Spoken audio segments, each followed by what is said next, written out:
Hoy vamos a hablar un poquito de la tormenta que hemos salido. Como ella misma decía, todos estamos en una tormenta, o estamos saliendo de una tormenta, o estamos prontos a entrar a una tormenta.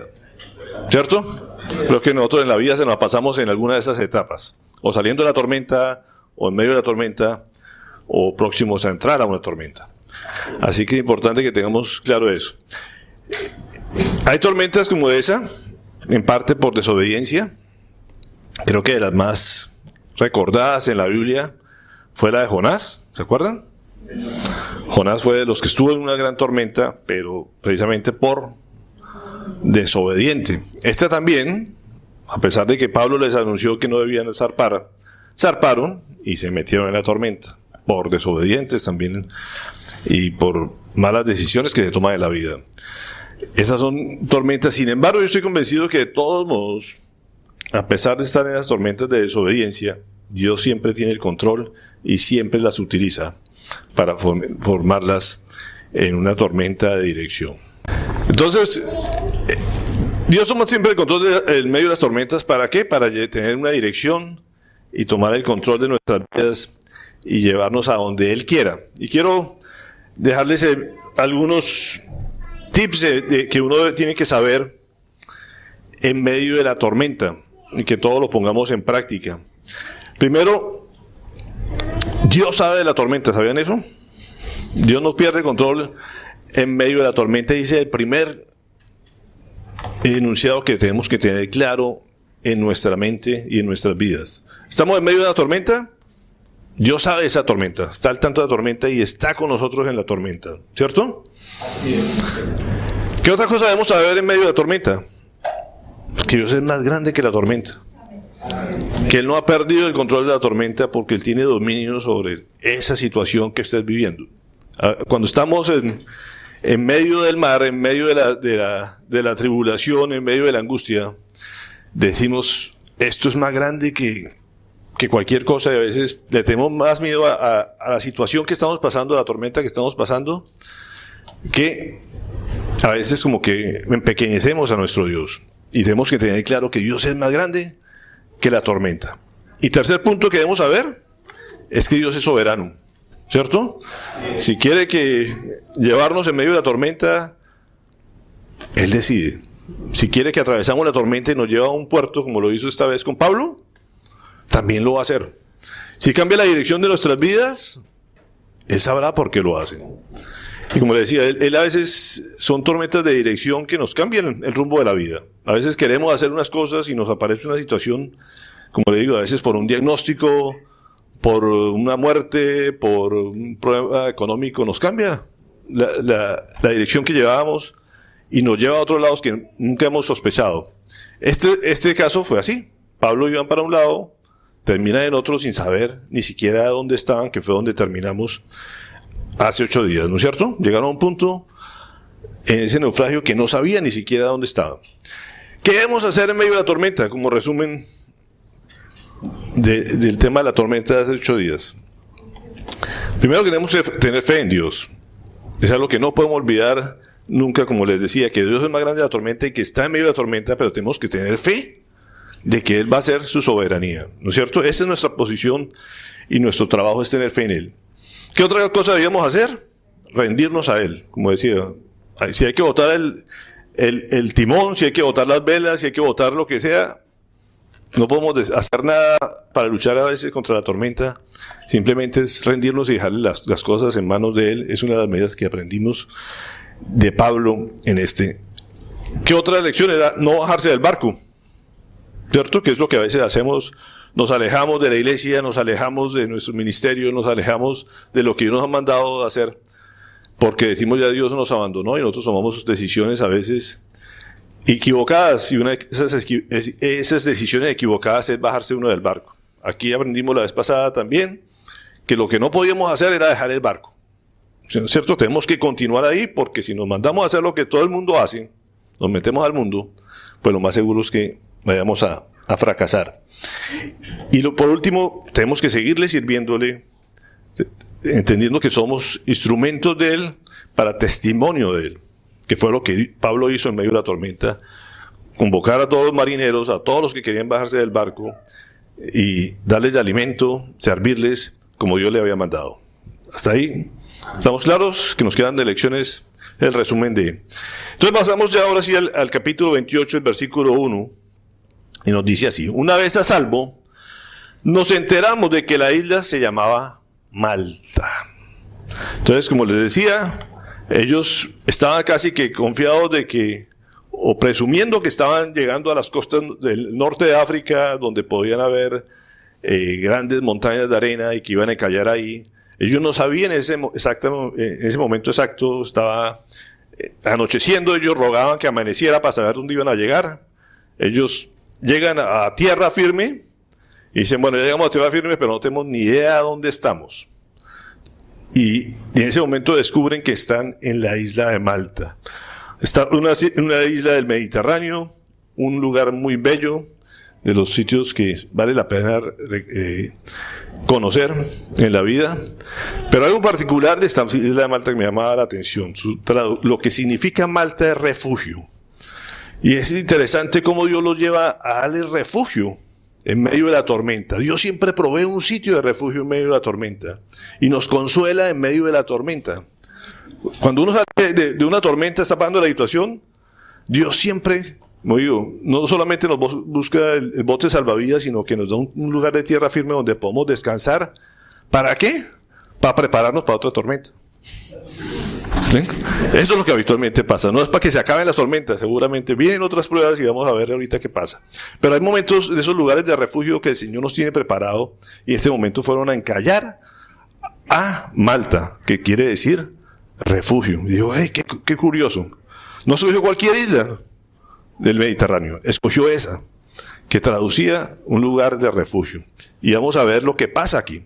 Entonces pasemos al versículo 2, este es la trayectoria que ellos tenían. Como digo, ellos perdieron el rumbo aquí, iban para acá, salieron para esta zona, y uno diría, pudieron haber llegado a África, y ellos no tenían ni idea.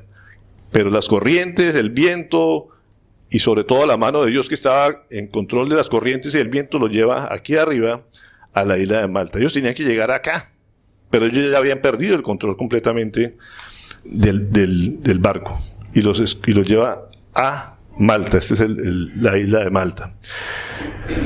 Versículo 2, ¿qué es lo que dice? Los isleños nos trataron con toda clase de atenciones. Y aquí les voy a poner las dos versiones, porque el que tenga la Reina Valera el día de hoy va a quedar un poco confundido, como yo lo estaba cuando estaba leyendo sobre el tema. Cuando uno lee las dos versiones, encuentra unas diferencias. En la Reina Valera dice: los bárbaros nos mostraron poca humanidad. ¿Sí o no? ¿Quién tiene Reina Valera? ¿Eso es lo que dice?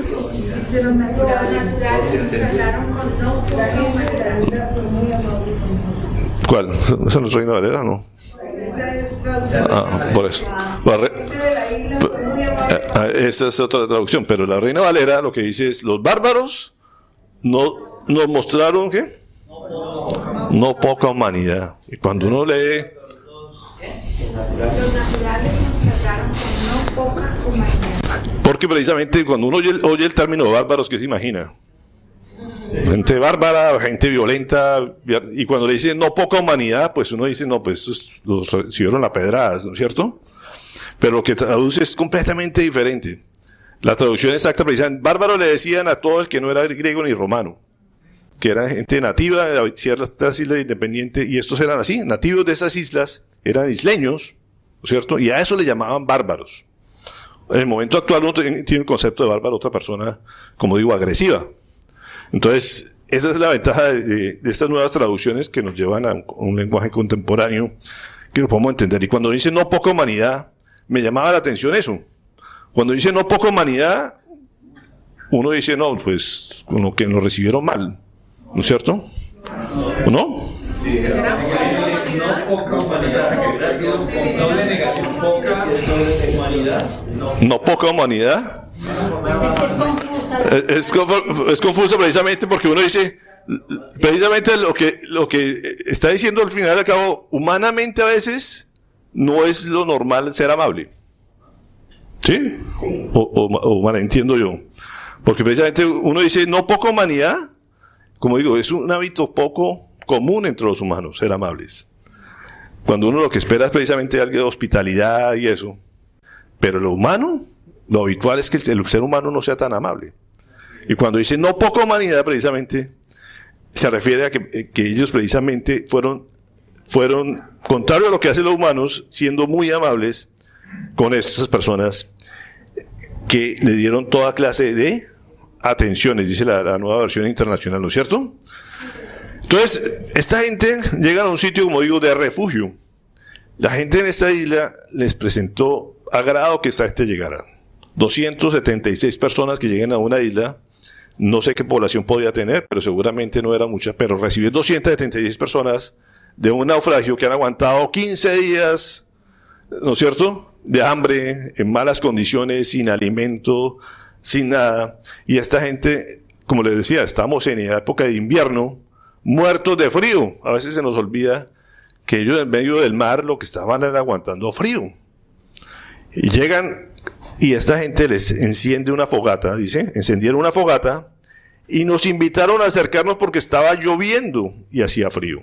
Entonces, qué cosa tan sabrosa uno venir de 15 días sin comer, sin poder dormir, en malas condiciones, con mucho frío, y que llegue y lo reciban unas personas con una fogata, con calorcito, pronto un chocolatico caliente, ¿no es cierto?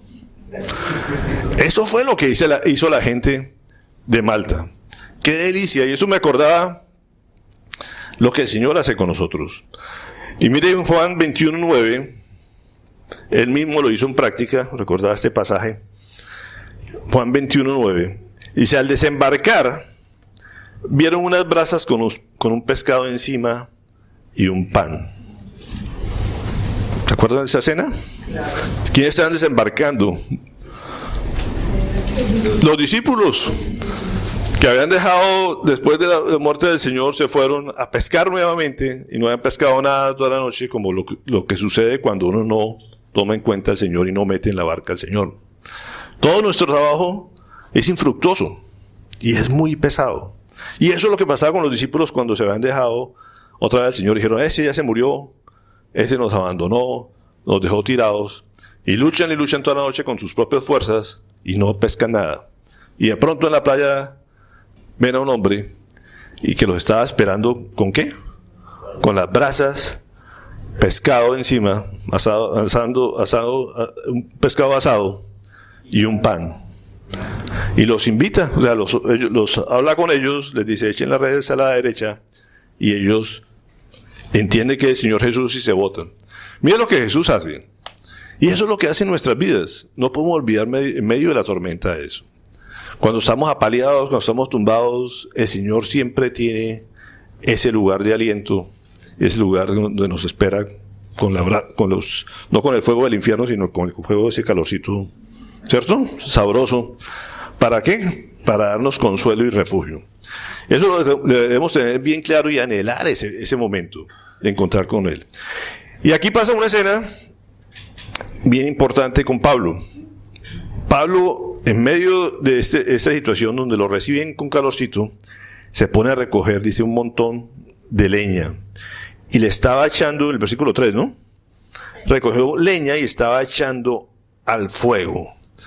Oiga, dice uno, Pablo, el que era preso en este momento, había tomado el control del barco y era casi que el capitán del barco, el que le decía no se boten al agua, no, o sea, tomó el liderazgo, les dio de comer, y se baja después de 14 días, sin haber comido casi, en malas condiciones, con frío, y en vez de esperar que lo atendieran a él, vemos a un Pablo que se bota, ¿a qué? A servir. El Señor había hablado muy claro en esto, y lo había dado como ejemplo él mismo. Dice, yo no vine a servir, no vine a que me sirvieran, sino vine a servir. Lo había hecho Jesucristo, y Pablo, como buen testigo de él, como buen discípulo de él, ¿no es cierto?, estaba haciendo lo mismo.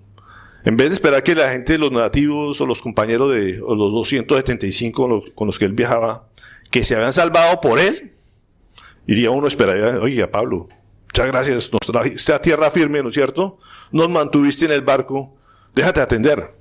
Vemos un Pablo que se bota, ¿es a qué? A servir. Y ese es el mayor de todos, es el que es siervo de todos. Y eso es algo que tenemos que tener muy claro. El mismo Pablo, en Filipenses 2, 3 al 4, dice: no hagan nada por egoísmo o por vanidad. Más bien, como lo estaba haciendo en este caso él, con humildad, consideren a los demás como superiores a ustedes mismos. Cada uno debe velar no solo por sus propios intereses, sino también por los intereses de los demás. Es un mensaje que él mismo nos predica y vamos a entrar en las próximas, ya no digo la próxima semana, sino el próximo año, a estudiar estas cartas de Pablo, y una de estas primeras que vamos a estudiar es los Filipenses. Donde él precisamente se dedica, y aquí en la ciudad donde va a llegar se dedica a escribir estas cartas, y él acaba de experimentar todo eso y está contándonos la experiencia a raíz de estos pasajes que nos dicen: no hagan nada por egoísmo, sino pónganse a servir a los demás, no mirando sus propios intereses. Y en medio de esa situación, cuando está recogiendo un montón de leña y le estaba echando el fuego, dice el versículo 3, la segunda parte: cuando ¿qué? Una víbora que huía del calor se le prendió en la mano. Oiga, dice uno, otra prueba. O sea, uno llegar 14 días después de un naufragio bien duro, una tormenta bien tenaz. Se pone uno a servirle a la gente.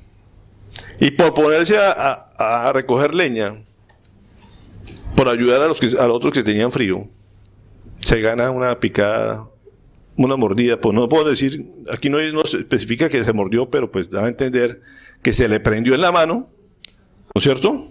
Uno dice, pues seguramente lo mordió una víbora. Y uno dice, oiga, qué tan de malas, como digo, ese sí es el de mala de Pablo, ¿no es cierto? Pablo Remalas, sí, un personaje, ¿no? Pues ese era Pablo Remalas. Oiga, pueblo que llegaba le echaban piedra, ¿no es cierto? Lo metían preso, siendo inocente. No, lo llevan a que lo juzguen en Roma y lo agarran un naufragio, una tormenta y naufragan. Y ahora que está en tierra firme acaba de llegar y le muerde una víbora. Y eso nos hace pensar muchas cosas. Yo no sé, lo mismo que pensaba esa gente ahí. Decía, oiga, ¿por qué le pasa cosas malas a la gente buena? ¿Se han hecho la pregunta? Y en cambio hay una gente bien mala y le va como bien. Una pregunta que a veces nos hacemos y que yo no sé en qué momento alguien nos metió en la mente eso. Yo digo, perdono a mis padres por haberle dicho a uno, si te portas bien, te va a llegar un buen regalo en Navidad. Ahora que estamos para Navidad. ¿No han oído eso? Y ayer precisamente estaba hojeando por ahí los Twitter y las cosas, estos mensajes, y una niña por ahí decía, qué rico haber crecido, porque ahora no me tengo que portar bien para tener regalos en Navidad, porque ya me los puedo comprar por mi propia cuenta. Eso decía, oye, ahora sí me puedo seguir portando mal, porque ya sé que yo puedo defenderme por mí sola, ¿no es cierto? Y no necesito portarme bien para que mis papás me den regalos buenos. Yo pensaba, oiga, ¿cómo a veces influye uno de los hijos, utiliza esas mentiras, porque son al final mentiras, de que si te portas bien, te va a ir bien en la vida? ¿Sí o no? ¿Ustedes creen eso todavía? ¿Alguien está convencido de eso? Sí. ¿Cierto que sí? En el subconsciente seguimos pensando que si uno hace las cosas bien, le tiene que ir bien en la vida. Gracias. Yo creo que honestamente es eso, y en el fondo nosotros hemos crecido con ese convencimiento de que si hacemos algo bien, nos tiene que recompensar con algo bueno. ¿O no? Al balance final yo creo que sí, al balance final. Sí, yo estoy convencido que sí también. O sea, de que pensamos así, no que sea así la realidad. ¿Sí? Porque no siempre va bien, y aquí Pablo lo muestra, ¿no? Y entonces uno dice, entonces Jesucristo que se portó mal, porque por algo lo crucificaron. ¿Por qué terminó crucificado? Ese es el modo de pensar, o sea, uno dice, y eso es lo que vamos a ver enseguida. La gente cuando vio eso, ¿no es cierto? Decía, alguna vaina hizo. O sea, Porque es que salirse de una tormenta, salvarse de una tormenta, y llega a tierra y ahora la pica una culebra, se va a morir. Esto fue lo que la gente pensó. Este tiene que ser muy malo, ¿no es cierto? Y como digo, ¿por qué? Porque a uno le metieron en nuestra mente eso, que si a uno le iba mal era porque algo había hecho mal. Y si le iba bien era porque algo había hecho bien. Y resulta que la vida no es así.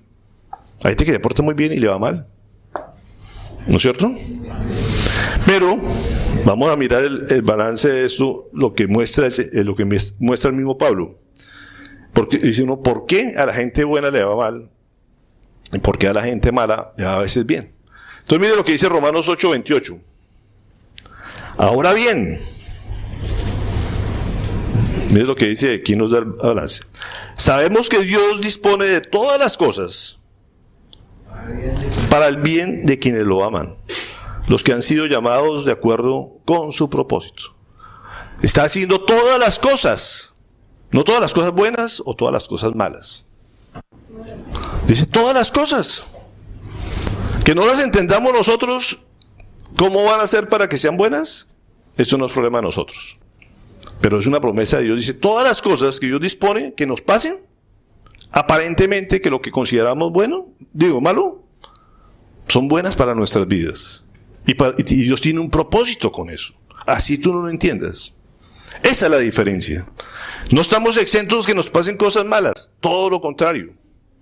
El Señor nos ha dicho, en esta vida van a tener aflicciones. ¿Por qué? Porque yo tengo un propósito y los quiero formar para lo que les espera más adelante. ¿O sí? Eso es lo que el Señor nos dice y nos dice a través de Pablo eso. Todas las cosas que te pasen en la vida son ¿para qué? Para el bien de quienes lo aman, no para el resto de gente. La otra gente le pagan cosas malas y van a ser para peor. Pero la gente que ama a Dios y que conoce a Dios, todas las cosas van a ser para bien, porque Dios tiene un propósito con eso. Esa es la diferencia. Y miremos lo que pasa en el versículo 4. En este pasaje dice, al ver la serpiente colgada de la mano de Pablo, los isleños se pusieron a comentar entre sí. Sin duda este hombre es un asesino. O sea, fíjese, de una vez dijeron, si a este lo picó una culebra, este tipo es mínimo un asesino. O sea, de ahí no lo bajaron. Pues aunque se salvó del mar, la justicia divina, porque todo el mundo dice, eso, mire, eso le cayó del cielo eso es castigo de Dios, no va a consentir que siga con vida. O sea, Dios si salvó de esta, Dios no lo va a dejar vivo de esta, ahora, de esta sí no se salva. Esa es la justicia divina. Mire la gente cómo hacen juicios rápidamente. Pero Pablo sacudió la mano y la serpiente cayó en el fuego y él no sufrió ningún daño. Fíjense que aquí Dios lo protegió en esto y no está diciendo que no lo mordió. Dice no sufrió ningún daño porque la gente esperaba que se hinchara o cayera muerto de repente. O sea, la gente, los nativos de esa isla, vieron que la culebra, dijeron, esta culebra, esa es venenosa y no le salva a nadie. O sea, no era que fuera una culebrita por ahí de esas cruzacaminos o cuatro caminos, o sea, esas que pasan por ahí que no tienen veneno. Esta era una culebra venenosa, porque la gente esperaba que se hinchara, eso era lo normal, que se hinchara la mano, o que cayera muerto de repente. Pero después de esperar un buen rato, dice, todo el mundo la expectativa de a qué hora se va a caer, o sea, y ver que nada extraño le sucedía, cambiaron de parecer y decían que era un dios. Entonces fíjense que como para mí la serpiente de la calumnia, le pongo yo aquí, ¿no? Porque lo primero que la gente calumnió es decirle, mire, este es un asesino, fijo, o sea, este lo juzgaron, lo condenaron a muerte. Y de rápido lo pasaron de asesino a Dios con minúsculas, ¿no es cierto? Pablo había tenido otras experiencias antes, donde hacía milagros, lo decretaban ahora me fue el nombre de la ciudad donde Listra creo que fue, donde hizo milagros y dijeron, este es un dios. Y a ratico lo estaban agarrando, con ese mismo pedestal que le hicieron, lo estaban agarrando a piedra. ¿Se acuerdan? Aquí era lo contrario. Aquí eran de asesino, un momentico lo cambiaron a ser un dios. Y así es el ser humano. O sea, rápidamente y los grupos humanos son así. De pronto levanta una persona y al ratico la están desbaratando. Si uno se pone a confiar en la reputación de uno, lo que uno es, por los comentarios de la gente, pues se la pasa en una montaña rusa todo el tiempo. Pasa entre los esposos, ¿o no? El esposo adorado, el perfecto esposo, ¿no? Y al ratico este sinvergüenza que me tocó a mí, ¿sí? ¿Sí o no? Con los hijos pasa lo mismo. Y los hijos con los papás también. A veces el papá es el papito lindo, hermoso, porque me trajo regalo y ese raco papá, ¿quién se lo aguanta, no es cierto? O sea, y uno se la pasa en la vida, si uno se pone a esperar de verdaderamente la aceptación por las personas, creyéndole a la gente lo que dicen de uno, que eso es lo que uno es, pues se mete unas decepciones terribles. Pero otra cosa es el concepto que Dios tenga de uno. Lo importante en la vida es qué piensa Dios de uno. Eso es lo que vale. Y mire lo que nos dice Marcos 16, 17, 18 en cuanto a esta situación, porque uno dice, ¿por qué no se murió Pablo con esta culebra que se le trepó al brazo? ¿Puede uno esperar eso? Dice estas señales acompañarán a los que crean, ¿en quién? En mi nombre. Expulsarán demonios, hablarán nuevas lenguas, tomarán en sus manos serpientes, y cuando beban algo venenoso, no les hará daño alguno. Pondrán las manos sobre los enfermos, y estos recobrarán la salud. Fíjense que nos está hablando de que son señales que el Señor da para saber quiénes son hijos de Dios, quiénes aman al Señor. Eso es lo que dice ahí, ¿no? ¿Cierto? A los que creen en su nombre. ¿Tenemos capacidad sobre esas cosas? ¿Sí o no? ¿Están dudando? Sí, claro. ¿Por qué? ¿Por qué vamos a dudar? ¿Sí dudas? ¿De que no nos pican las serpientes? ¿Que podemos sanar enfermos? ¿Lo dice la palabra? No sé cuántas serpientes los ha librado el Señor. Y seguramente ni se han dado cuenta, porque muchas veces pasa eso, ¿no es cierto? Pero pasa, son cosas que para la gente es milagroso, para nosotros debería ser algo normal. Por eso oramos. ¿Por qué oramos por los alimentos? No solamente agradecimiento, sino porque si nos comenzáramos a pensar todas las cosas, todos los químicos, la cantidad de cosas que puede tener un alimento, ¿quién sabe cuánta nos ha librado el Señor simplemente por orar y bendecir los alimentos? Así es. Y uno ni se da cuenta. Pero dice que precisamente uno dice, beberán algo venenoso, ¿no es cierto? Y no les dará daño alguno. Y uno dice, ¿por qué hay gente que se la pasa enferma todo el tiempo? Yo estoy convencido que la salud es una bendición del Señor para quienes lo aman y los que creen en Él. Amén. ¿No es cierto? Y quién sabe cuántas cosas nos libra todos los días y no nos damos cuenta. No estoy invitándolos a que se metan a un serpentiario a probar, a tentar al Señor a ver si es verdad o no es verdad. Pero si lo hizo con Pablo, estoy convencido que lo puede hacer con cualquiera de nosotros. ¿No es cierto? Que si otra persona le pica la misma serpiente, la va a matar, pero al cristiano, si cree en el Señor, puede ser que no le pase absolutamente nada si es la voluntad de Él. ¿Por qué? Porque lo dice su palabra. Y son señales de la gente que cree en el Señor. Estamos en capacidad de eso. Y así pasó con Pablo en esta parte. Miren lo que dice Lucas 10, 19 al 20. Y esto no es simplemente figurativo. Dice, sí, les he dado autoridad a ustedes para pisotear serpientes y escorpiones y a vencer todo el poder del enemigo. Nada les podrá hacer daño. ¿Se dan cuenta de esto? Dice, nada. Dice, no algunas cosas. Cuando Dios tiene un propósito con su vida y lo manda a hacer algo, nada le podrá hacer daño. Ni siquiera las culebras, como digo, naturales, ni las culebras financieras, ¿no es cierto? Son otras culebras más comunes en nuestro medio. Pero dice que nada al cristiano le podrá hacer daño. Yo no sé si le agrada esa promesa, pero eso es verdad. Si el Señor lo dice, es verdad. ¿O no? ¿Nada? Dice, nada les podrá hacer daño cuando uno está en el propósito del Señor. Sin embargo, dice, no se alegren de que puedan someter a los espíritus, sino alégrense de que sus nombres están escritos en el cielo. Eso es lo más importante. Como digo, que cuando uno entiende que lo más importante es que tenemos la salvación ya asegurada, que estamos escritos en el libro de la vida, ¿no es cierto?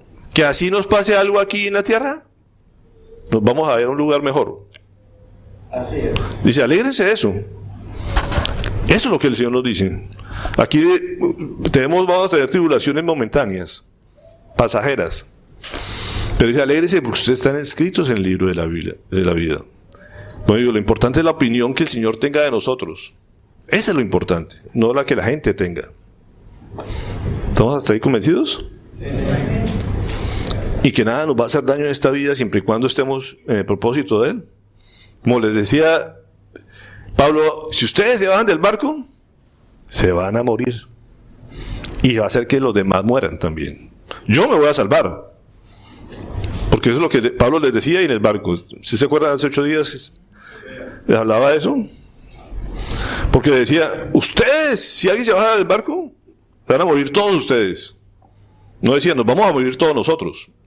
Él sabía que él se salvaba. ¿Por qué? Porque el Señor ya le había dicho que iba para Roma.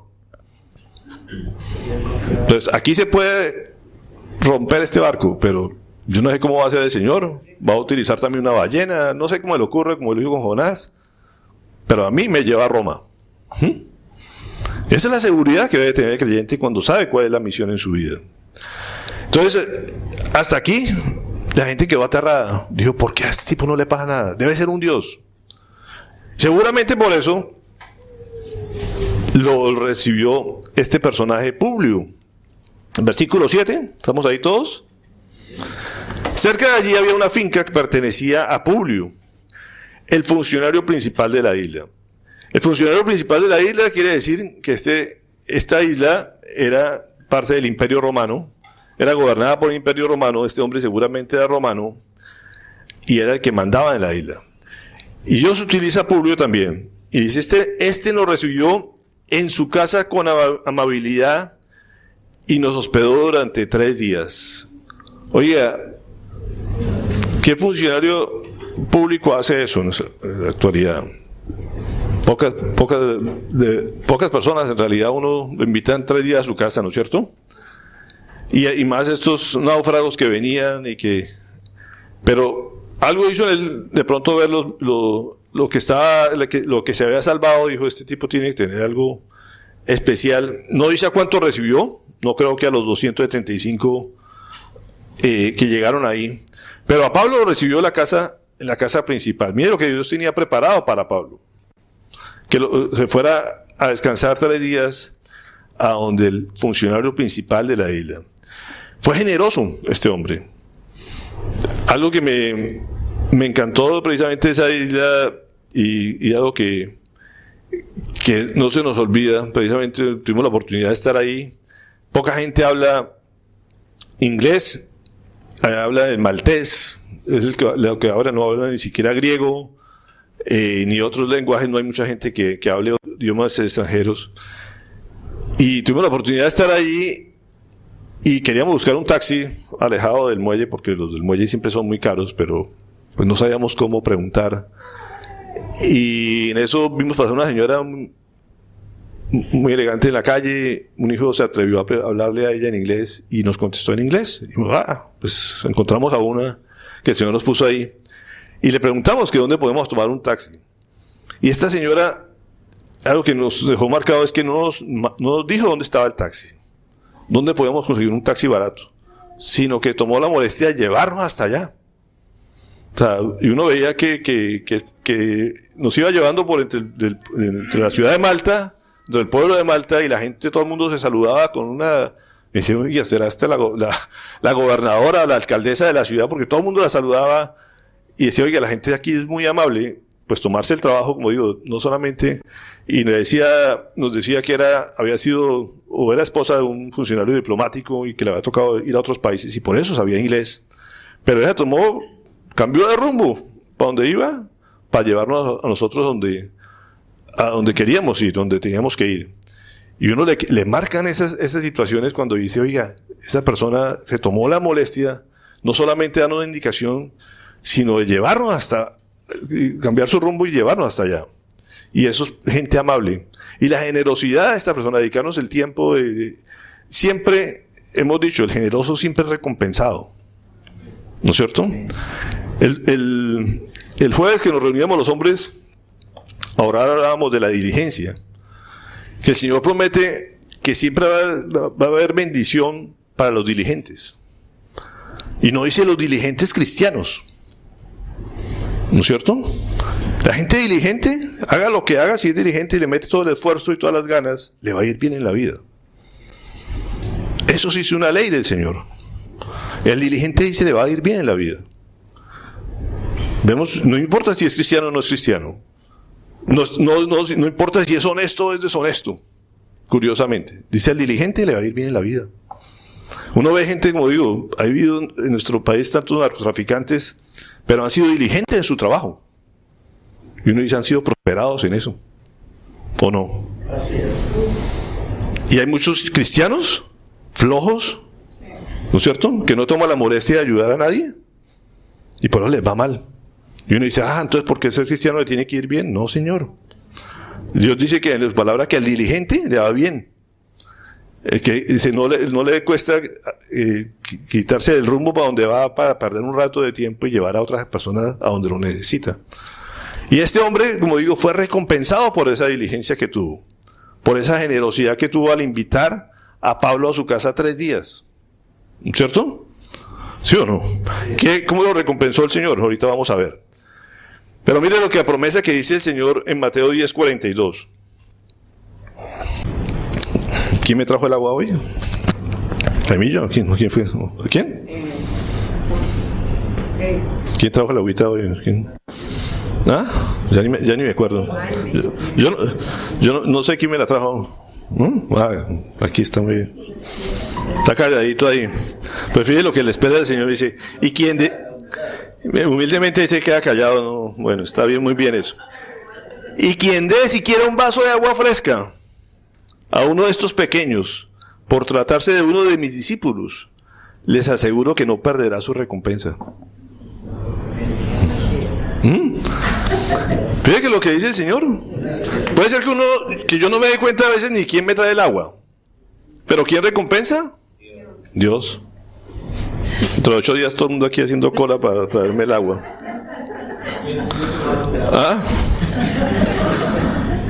Es una promesa que hace el Señor. Fíjese que este hombre no era cristiano, simplemente era el principal de la isla, era romano, pero dijo, vamos a atender a esta gente en mi propia casa.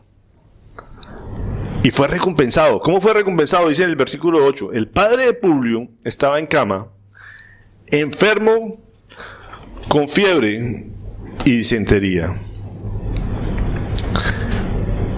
Pablo entró a verlo y después de orar le impuso las manos y lo sanó. Mire la recompensa del Señor. El padre de este hombre principal de la isla tenía fiebre. Hay una enfermedad conocida como la fiebre de Malta, conocida mundialmente hasta la fecha como la fiebre de Malta. Era muy común en esa época. Mataba ejércitos completos. Eran personas que se la pasaban con fiebre muchas semanas o muchos meses y no se sabía la causa.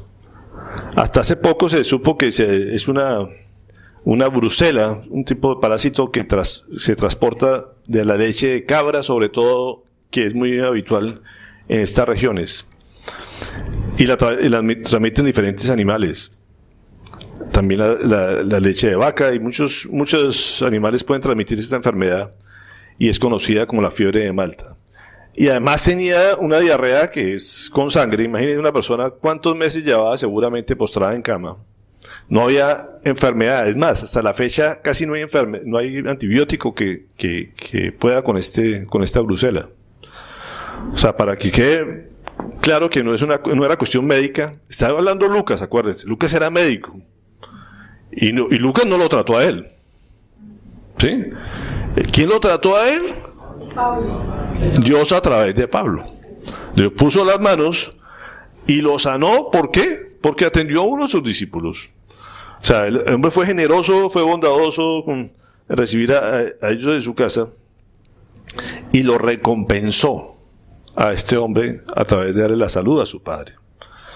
Y es importante que toda persona que le sirva a un misionero o a una persona que le está sirviendo a Dios va a tener recompensa de parte de Dios.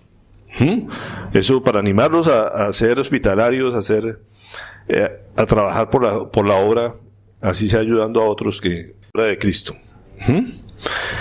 Y eso trae sus consecuencias, además. Mire lo que pasó acá. Dice, como consecuencia de esto, ¿como consecuencia de qué? De la sanidad. Los demás enfermos de la isla también acudían a buscar a Pablo. La consecuencia que fue que todo el mundo se corrió la bola, como habitualmente sucede cuando hay una sanación, un milagro, todo el mundo se pasa rápido la información. Pasa, ¿no es cierto? Así como el sanador ese que había en Brasil en estos días que abusaba de las mujeres y que iban todos los presidentes a visitarlo para sanarlo. Cualquiera que haga sanidad, y los médicos también normales, cuando alguien sana o descubre la cura de una enfermedad, pues se hace famoso y todo el mundo quiere ir con él, ¿no es cierto? Entonces la gente pasó a lo mismo en Malta. Todo el mundo empezó a llevarle los enfermos y a Pablo, ¿qué le tocó?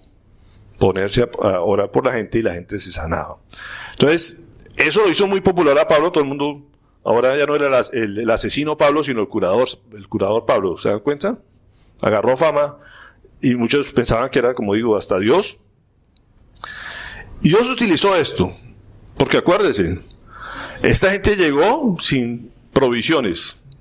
Llegó sin alimento, sin nada de recursos, todo lo perdieron, el barco se desbarató, no había nada ni cómo poder seguir el viaje, ¿no es cierto? Estaban en medio de una isla, pero Dios de todos modos cumple su promesa, Él iba para Roma y provee los recursos, muchas veces a través de los propios milagros. No era el objetivo principal de llevar a Pablo a hacer milagros ahí, pero sí sirvió como una forma de sustento para él. ¿Por qué? Porque lo dice, nos colmaron de mucha atención y nos proveyeron de todo lo necesario para el viaje. Fíjense cómo la gente a veces se salva a través de algo que se salvan de sus situaciones. Dice, los impíos no saben lo mucho que deben a la presencia de los que creen en Dios.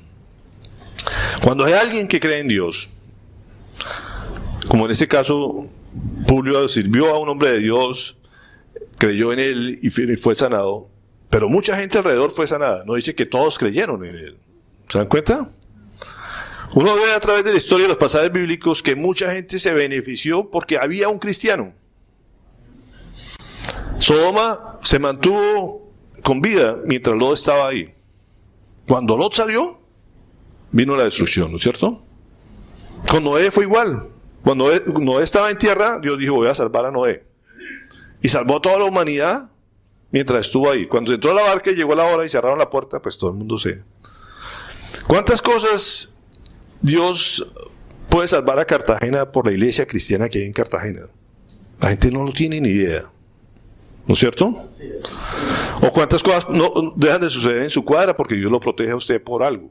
Y usted puede proteger no solamente a su familia, a sus familiares, sino a todo el barrio. La gente a veces no entiende eso. ¿Por qué no suceden cosas en determinados lugares? ¿Y por qué no suceden cosas en ciertos países? Porque Dios protege a su iglesia. ¿Estamos de acuerdo? Yo veo muchos testimonios de muchas ciudades, de muchas partes donde han pasado desastres naturales, y Dios cómo protege a su iglesia. ¿Se acuerdan de Armero? Una de las medidas más impactantes que yo tenía cuando fui allá a ver la destrucción era cómo había pasado todo la avalancha a los lados de una iglesia y la iglesia quedó intacta. Yo no digo que no murieron cristianos ahí, pero Dios siempre protege a su iglesia cuando la tiene para un propósito, ¿no es cierto? Y uno donde está es bendición para los que lo rodean. Si hoy estamos aquí, debemos ser bendición para este hotel, ¿no es cierto? Y Dios protege en su deseo es que seamos protegidos por sus manos. Mientras estamos hablando, digo, hay protección para este hotel. Y así debe ser. Y así la gente tiene que tener claro en su casa y donde quiera que esté, que debemos ser fuente de bendición para los que nos rodean. Entonces los colmaron de atenciones y provisiones. Durante 3 meses estuvieron acá. Miremos aquí en el versículo 11. Al cabo de 3 meses en la isla, zarpamos en un barco que había invernado allí. Era una nave de Alejandría que tenía por insignia a los dioses Dioscuros. Dioscuros eran estos 2 personajes, Castor y Pólux, que eran los dioses de los navegantes, 2 hijos de Zeus. Qué paradójico, ¿no? Que Dios utilice hasta las cosas de los impíos para trasladar para sus propósitos a su gente. Eso también pasa, Dios utiliza las cosas de los impíos. Entonces era un barco que dedicado y confiado en estos dioses, nos insignia esto, pero eso a Dios le tiene sin cuidado y fue el instrumento que utilizó para llevar a Pablo hacia Roma. A veces uno dice, ay no, estas cosas son del mundo. No, pues Dios utiliza también las cosas del mundo, ¿no es cierto? Mucha gente ve mal que digamos que nos reunamos en un hotel porque suceden muchas cosas en las habitaciones del mundo pecaminoso. Entonces, pero Dios utiliza las cosas del mundo, ¿para qué? Para bien de los que Él quiere, ¿no es cierto? Y no por eso uno puede decir, hay iglesias que se reúnen en discotecas, ¿sabían eso? Como hay discotecas ahora más grave que hacen fiestas en las iglesias. En Europa muchas de las iglesias católicas son utilizadas como centros de conciertos, de eventos y de todo tipo de desórdenes. Y ahí la gente no dice nada. Pero si una iglesia se reúne en una discoteca, ¡ay! ¿Qué problema? ¿No es cierto? Cuando uno dice, uno es el que santifica las cosas, ¿cierto? El Espíritu va con nosotros, no está en un lugar y por eso no nos podemos reunir ahí, o el demonio que hay que estar lleno de demonios. Pues si llega uno, todos los demonios se van, ¿no es cierto? Deben irse. Eso es lo normal. ¿Por qué? Porque como hablamos ahorita, Dios nos dio poder sobre esas cosas. Entonces la gente dice, uy, no vayamos para allá porque eso está lleno de demonios. Al contrario, para allá para que se vayan de ahí. Esa debería ser la actitud. Y aquí les pone este barco con la insignia de los dioses de los navegantes. Y continuamos el viaje, versículo 12. Hicimos escala en Siracusa, donde nos quedamos 3 días. Aquí vemos Siracusa. Esta isla de Sicilia está aquí en esta zona. Y llegamos, desde allí navegamos bordeando la costa y llegamos a Regio. Al día siguiente se levantó el viento del sur y al segundo día llegamos a Puteoli. Entonces todo esto se van a Regio, se van por esta zona bordeando la costa. Allí encontramos algunos creyentes que nos invitaron a pasar una semana con ellos.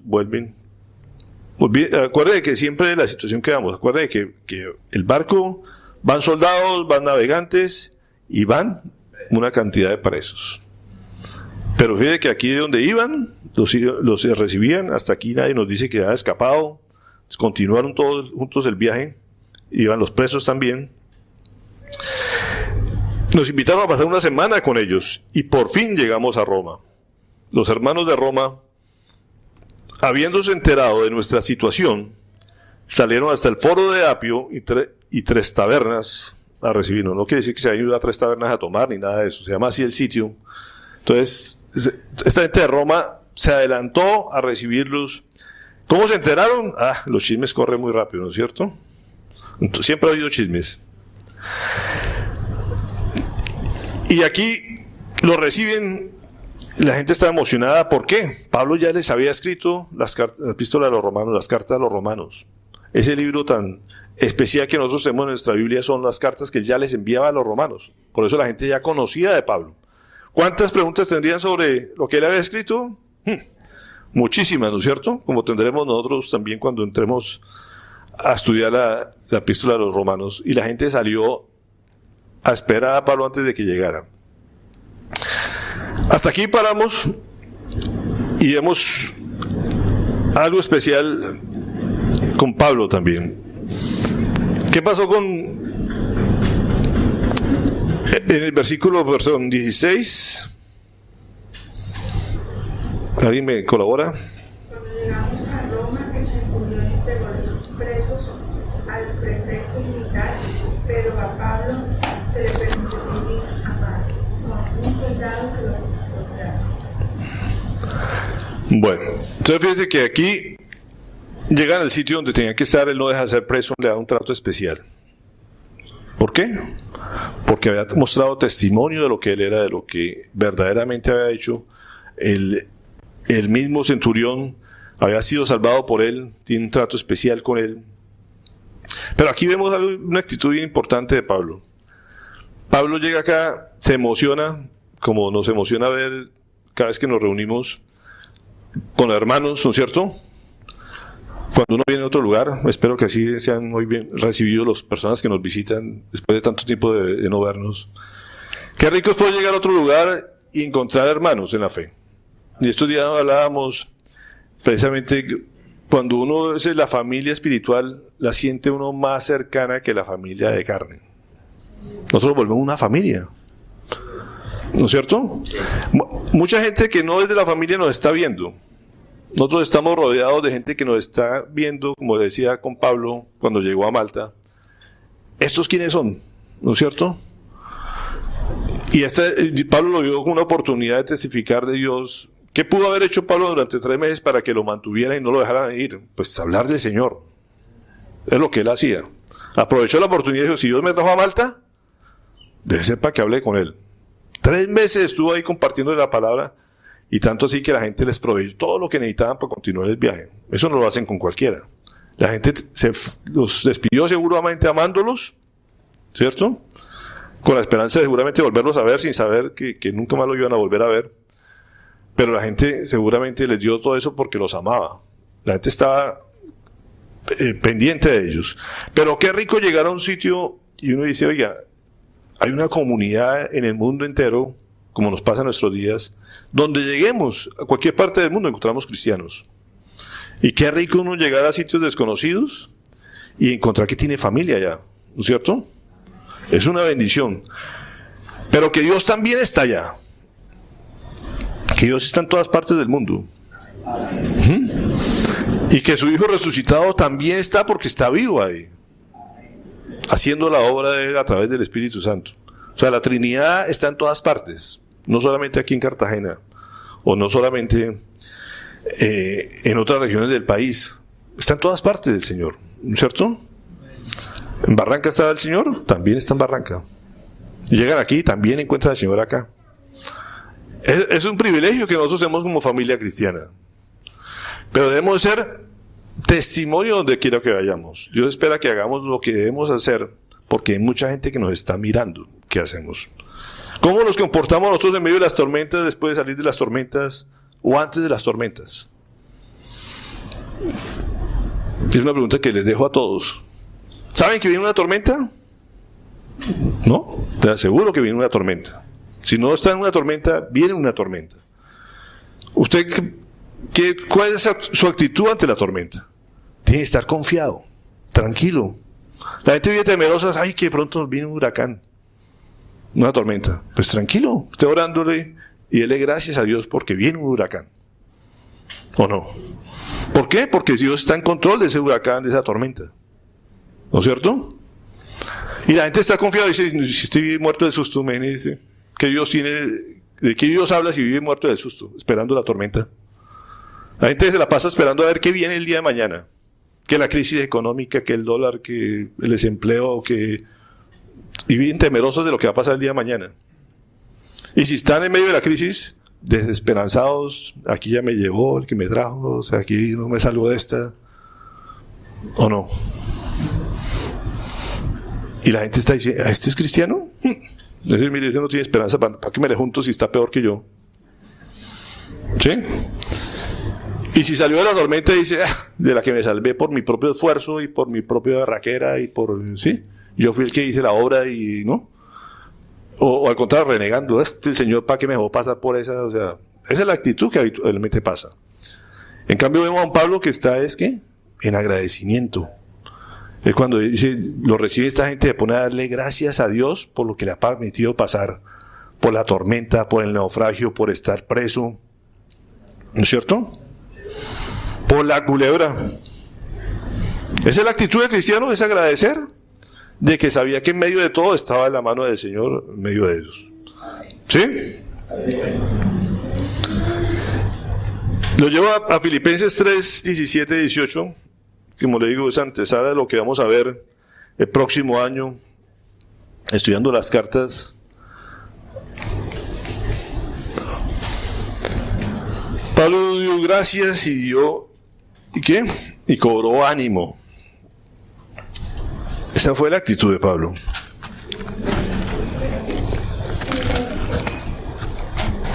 Filipenses 3, 17, 18. Hermanos, le dice Pablo, sigan todos mi ejemplo y fíjense en los que se comportan conforme al modelo que les hemos dado. Como les he dicho a menudo, y ahora lo repito hasta con lágrimas, muchos se comportan como enemigos de la cruz de Cristo. Y es muy triste, ¿verdad? Como lo decía Pablo, pensar que uno puede ser enemigo de la cruz de Cristo por su actitud en medio de la tormenta, o antes de la tormenta, o posterior a la tormenta. Y hoy el mensaje que nos queda es, ¿en qué lado estamos nosotros? ¿Somos los enemigos de la cruz de Cristo o estamos tomando el ejemplo de Pablo? Tenemos la serenidad, la calma, el sosiego de que estamos en medio de la tormenta, estamos en problemas, pero Dios tiene control de todas las cosas y estamos confiados en eso, de que nos va a llevar a un sitio de refugio cuando pase la tormenta, me va a esperar con una brasa calientica, con un café sabroso, y voy a poder estar en paz y tranquilidad. Esa es la visión que uno debe tener como cristiano, como amigo de Cristo, decir, por donde me lleve, allá me va a llevar a un sitio de refugio y allá me va a llevar a hacer un propósito especial que Él tiene que yo no lo conozco. No sé para dónde me lleva, pero donde me lleva va a ser chéverísimo. ¿No es cierto? Esa es la actitud de Pablo. Él decía, de aquí lo importante es que nadie se baje del barco, pero que nos vamos a salvar, nos vamos a salvar. Él tomó el liderazgo, él tomó la berraquera de decir, nos vamos a salvar. Y el Señor tiene el control de esto. No tenemos ni idea para dónde vamos. Pero para dónde vamos, excelente. Esos son los amigos de Cristo. Ese es el ejemplo de Pablo. Él antes de la tormenta decía, no nos se monten en ese barco porque de pronto, pero si nos vamos, bueno, allá el Señor verá qué hace. ¿Sí? No estaba muerto de susto, no vimos a Pablo muerto de susto porque se zarpaba al mar, ¿no es cierto? Él iba confiado. Digo, el control no lo tiene el capitán. Él sabía. ¿El control quién lo tenía? Dios. Y después de la tormenta, ¿qué hizo? Pues sigo sirviéndole a la gente. Ya pasé la tormenta, pues tengo más oportunidad de servir. Y si me pica, no importa porque me va a salvar. ¿Sí?